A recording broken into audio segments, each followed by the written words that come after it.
Umbukiso wamafilimu wezinsuku ezintathu ukhombisa imisebenzi abadidiyelwe bamafilimu esifundazweni eNorthern Cape noveza okuhlukile endaweni kanye nalokho abaningi abakushaya indiva. It's always this one narrative it's been told, so we never hear about other perspectives, like from your LGBTQI, like from your youth perspective. Ngaphandle kokuboniswa kwamafilimu, lo mbukiso uhlose ukukhombisa konke okwenzeka ngaphakathi kulomkhakha. It's not only about cameras and what it includes writers, sound makers. So when you get all those things, hence it's called audio visual. Platforms like these, because there's no age, there's no, as long as it's local and content. Lokhu kunika ithuba benzi bamafilimu ukufundisa ngezinkinga ezenzeka emphakathini.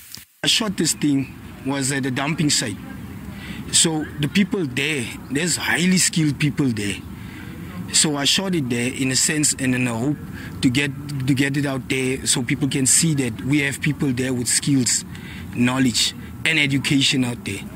Yintsha iququzelwe ukuba ingene kulomkhakha nokukhombisa izinto ezehlukile zaseningizimu Afrika futhi nangendlela yethu ehlukile. Ungwesibili lo mbukiso uba khona lapha esifundazweni eNorthern Cape.